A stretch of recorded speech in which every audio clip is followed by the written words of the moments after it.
por la medida del 5 de abril, etcétera y etcétera.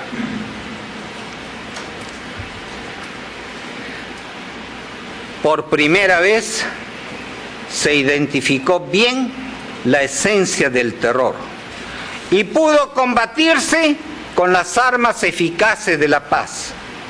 Lejos quedaron los métodos puramente represivos y brutales con los que los gobiernos que me antecedieron pretendieron combatir el terrorismo.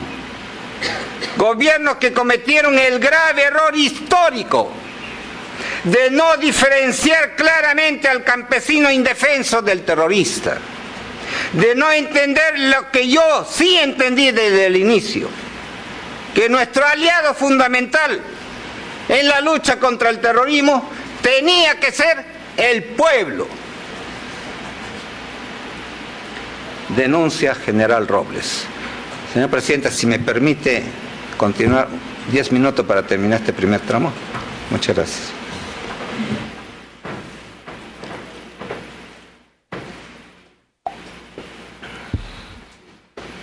Denuncia General Robles. Con respecto a la imputación de que yo no hice caso a supuestas denuncias sobre violaciones de derechos humanos, basada en que yo no habría atendido la denuncia del general Robles del año 93 sobre los hechos de la Cantuta, reitero que al general Robles lo invité a Palacio a conversar el 6 de mayo, a que me informe directamente. Sin embargo, él opta por asilarse en la Embajada de Argentina con el fin de autoexiliarse. Yo no comprendía por qué, incurriendo de esa manera en una grave falta castrense de insubordinación que implicaba la baja. Lo único que me cabía era respetar las sanciones correspondientes dadas por el alto mando. Pero reitero, al general Robles yo lo invito a conversar a Palacio luego de su denuncia y él no asiste, prefiriendo no sé por qué razones autoexiliarse en la Argentina. Por mi parte, conversé con el entonces ministro de Defensa, general Víctor Malca, quien me dijo que no existía ningún grupo de aniquilamiento. Otra de las numerosas y variadas afirmaciones lanzadas por mis acusadores es que el CIN era la fábrica de mis discursos. Es cierto que allí se prepararon algunos borradores, 2 o 3, pero lo real es que la casi totalidad de mis discursos y mensajes yo los preparaba personalmente en Palacio de Gobierno, junto a mi secretario de prensa. Por lo demás, yo nunca conocí al asesor Merino Martet, nunca, como él mismo lo ha declarado en esta sala. Este discurso también lo he preparado. Desviaciones o desobediencias. La Fiscalía y la parte civil sostienen que la orden criminal pudo materializarse porque no contó con un órgano público de control y que esta orden fue dictada para que se cumpla inexorablemente y que nadie estaba en condiciones de contradecir o de parar esa orden.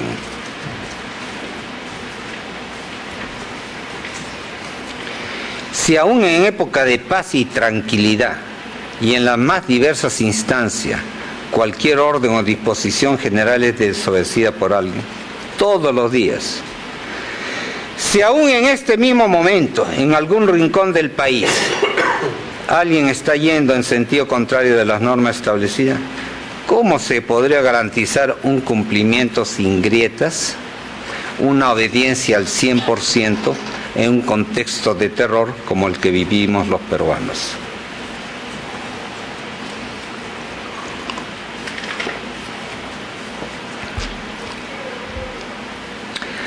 De esos testigos que no vieron ni escucharon con sus propios ojos u oídos sino de los que solo pueden decir que alguien les dijo.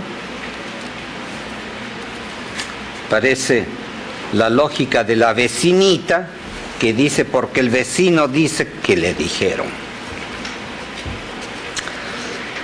Pero ese brinco reiterado de una premisa a una conclusión, dejando un gran vacío en el medio de las dos, ha sido la constante en mis acusadores. Han saltado a la garrocha en sus sustentaciones, dejando de lado cualquier sustento lógico y técnico para dar la impresión de la prueba, pero no para mostrar la prueba.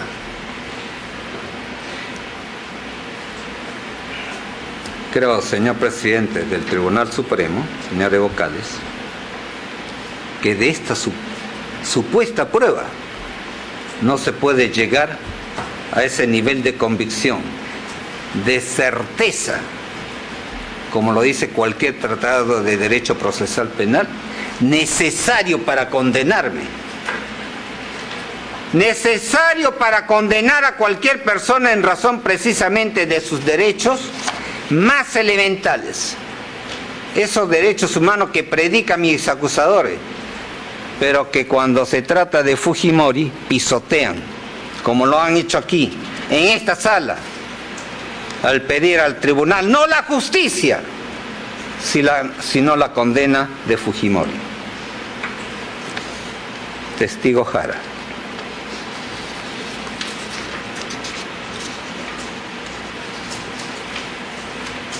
Como sucede con algunos testigos presentados por el señor fiscal, que juraron decir la verdad, que anunciaron, incluso en los medios, que iban a venir con la prueba definitiva y contundente contra Fujimori, terminaron presentando documentos que ya deben haber pasado a la historia del folclore judicial, como aquel manual de infantería del ejército que el periodista Humberto Jara presentó como la gran prueba que me acusaba. Yo me quedé sorprendido. Un manual, no conocía de manuales. Un texto del año 1984. Es decir, cuando yo ni pensaba en ser candidato a presidente de la República. Yo digo, pero ¿qué lógica es esa? Un manual del año 84, la gran prueba contra Fujimori. Increíble. En más de 150 audiencias, no han podido mostrar una sola prueba que condene a Fujimori. Ni aquí en esta sala, ni en otros foros mediáticos, en la que ninguno de los señores fiscales o los abogados de la parte civil pudo responder con mínima claridad a la pregunta clave, reiterada más de 6 veces por periodistas que no pueden ser calificados de fujimoristas. Mi representante del Ministerio Público no pudieron responder a la simple pero fundamental pregunta: ¿y dónde está la prueba, señor fiscal? 80 documentos, 80 testigos, 500 documentos, 20 videos. Mencione uno. Nada. Ni uno. Repito, se me ha acusado no con la verdad de la prueba, sino con la apariencia, con el maquillaje de la prueba. Pero la línea zigzagueante y contradictoria llega a su punto más revelador cuando uno de los abogados de la parte civil llega al extremo grotesco de argumentar como una nueva teoría que Fujimori hizo lo que hizo ya no para perpetuarse en el poder, ya no para buscar una respuesta más eficaz y rápida. Pero fíjese lo que dijo, sino lo que él ha llamado literalmente, entre comillas, esto lo he recogido de las actas, un desprecio que Fujimori sentía por los más pobres del país, dicho por un abogado de la parte civil, y sostiene con total ligereza que, entre comillas, no es casual que todas las personas que fueron ejecutadas en Barrios Altos y La Cantuta fueran provincianos.